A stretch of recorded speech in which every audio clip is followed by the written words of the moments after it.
نبی کریم صلی اللہ علیہ وآلہ وسلم پر وحی کا ابتدائی دور اچھے سچے پاکیزہ خوابوں سے شروع ہوا۔ آپ صلی اللہ علیہ وآلہ وسلم خواب میں جو کچھ دیکھتے وہ صبح کی روشنی کی طرح صحیح اور سچا ثابت ہوتا۔ پھر من و جانب قدرت آپ صلی اللہ علیہ وآلہ وسلم تنہائی پسند ہو گئے اور آپ صلی اللہ علیہ وآلہ وسلم نے غار حرا میں خلوت نشینی اختیار فرمائی اور کئی دن اور رات وہاں مسلسل عبادت اور یاد الہی و ذکر و فکر میں مشغول رہتے۔ جب تک گھر آنے کو دل نہ چاہتا تو توشہ ہمراہ لیے ہوئے وہاں رہتے۔ توشہ ختم ہونے پر ہی اہلیہ محترمہ ختیجہ رضی اللہ عنہا کے پاس تشریف لاتے اور کچھ توشہ ہمراہ لے کر پھر وہاں جا کر خلوت گزین ہو جاتے۔ یہی طریقہ جاری رہا یہاں تک کہ آپ صلی اللہ علیہ وآلہ وسلم پر حق منکشف ہو گیا اور آپ صلی اللہ علیہ وآلہ وسلم غار حرا ہی میں قیام پذیر تھے کہ اچانک جبرائیل علیہ السلام آپ صلی اللہ علیہ وآلہ وسلم کے پاس حاضر ہوئے اور کہنے لگے کہ اے محمد پڑھو۔ آپ صلی اللہ علیہ وآلہ وسلم فرماتے ہیں کہ میں نے کہا کہ میں کچھ پڑھنا نہیں جانتا۔ آپ صلی اللہ علیہ وآلہ وسلم فرماتے کہ فرشتے نے مجھے پکڑ کر اتنے زور سے بینچا کہ میری طاقت جواب دے گئی۔ پھر مجھے چھوڑ کر کہا کہ پڑھو۔ میں نے پھر وہی جواب دیا کہ میں پڑھا ہوا نہیں ہوں۔ اس فرشتے نے مجھ کو نہایت ہی زور سے بینچا کہ مجھ کو سخت تکلیف محسوس ہوئی۔ پھر اس نے کہا کہ پڑھ۔ میں نے کہا کہ میں پڑھا ہوا نہیں ہوں۔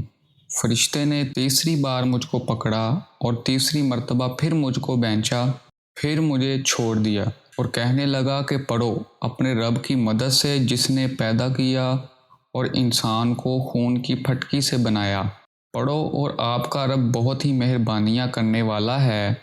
پس یہی آیتیں آپ صلی اللہ علیہ وآلہ وسلم جبرائیل علیہ السلام سے سن کر اس حال میں غار حرا سے واپس ہوئے کہ آپ صلی اللہ علیہ وآلہ وسلم کا دل اس انوکھے واقعے سے کانپ رہا تھا۔ آپ صلی اللہ علیہ وآلہ وسلم حضرت ختیجہ کے ہاں تشریف لائے اور فرمایا کہ مجھے کمبل اڑا دو۔ لوگوں نے آپ صلی اللہ علیہ وآلہ وسلم کو کمبل اڑا دیا۔ جب آپ صلی اللہ علیہ وآلہ وسلم کا ڈر جاتا رہا تو آپ صلی اللہ علیہ وآلہ وسلم نے اپنی زوجہ محترمہ ختیجہ رضی اللہ عنہا کو تفصیل کے ساتھ یہ واقعہ سنایا اور فرمانے لگے کہ مجھ کو اب اپنی جان کا خوف ہو گیا ہے۔ آپ صلی اللہ علیہ وآلہ وسلم کی اہلیہ محترمہ ختیجہ رضی اللہ عنہا نے آپ صلی اللہ علیہ وآلہ وسلم کی ڈھارس بندھائی اور کہا کہ آپ کا خیال صحیح نہیں ہے۔ اللہ کی قسم آپ کو اللہ کبھی رسوا نہیں کرے گا۔ آپ تو اخلاق فاضلہ کے مالک ہیں، آپ تو کنبہ پرور ہیں، بے کسوں کا بوجھ اپنے سر پر رکھ لیتے ہیں، مفلسوں کے لیے آپ کماتے ہیں، مہمان نوازی میں آپ بے مثال ہیں اور مشکل وقت میں آپ امر حق کا ساتھ دیتے ہیں۔ ایسے اوصاف حسنہ والا انسان یوں بے وقت ذلت و خواری کی موت نہیں پا سکتا۔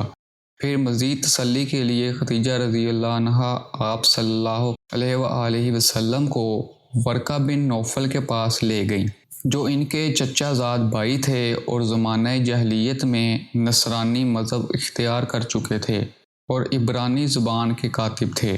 چنانچہ انجیل کو بھی حسب منشائے خداوندی عبرانی زبان میں لکھا کرتے تھے۔ وہ بہت بوڑھے ہو گئے تھے، یہاں تک کہ ان کی بینائی بھی رخصت ہو چکی تھی۔ ختیجہ رضی اللہ عنہا نے ان کے سامنے آپ صلی اللہ علیہ وآلہ وسلم کے حالات بیان کیے اور کہا کہ اے چچا زاد بھائی، اپنے بھتیجے محمد صلی اللہ علیہ وآلہ وسلم کی زبانی ذرا ان کی کیفیت سن لیجئے۔ وہ بولے کہ بھتیجے آپ نے جو کچھ دیکھا ہے اس کی تفصیل سناؤ۔ چنانچہ آپ صلی اللہ علیہ وآلہ وسلم نے از اول تا آخر پورا واقعہ سنایا، جسے سن کر ورقہ بن نوفل بے اختیار ہو کر بول اٹھے کہ یہ تو وہی ناموس معزز رازدان فرشتہ ہے جسے اللہ تعالیٰ نے موسیٰ علیہ السلام پر وحی دے کر بھیجا تھا۔ کاش کہ میں آپ کے اس عہد نبوت کے شروع ہونے پر جوان عمر ہوتا، کاش میں اس وقت تک زندہ رہتا کہ جب آپ کی قوم آپ کو اس شہر سے نکال دے گی۔ رسول اللہ صلی اللہ علیہ وسلم نے یہ سن کر تعجب سے پوچھا، کیا وہ لوگ مجھے نکال دیں گے؟ حالانکہ میں تو ان میں صادق و امین مقبول ہوں۔ ورقہ بولا، ہاں یہ سب کچھ سچ ہے، مگر جو شخص بھی آپ کی طرح امر حق لے کر آیا، لوگ اس کے دشمن ہی ہو گئے ہیں۔ اگر مجھے آپ کی نبوت کا وہ زمانہ مل جائے تو میں آپ صلی اللہ علیہ وسلم کی پوری مدد کروں گا، مگر ورقہ کچھ دنوں کے بعد انتقال کر گئے۔ پھر کچھ عرصہ تک وحی کی آمد موقوف رہی۔ مفہوم حدیث نمبر 3 صحیح بخاری۔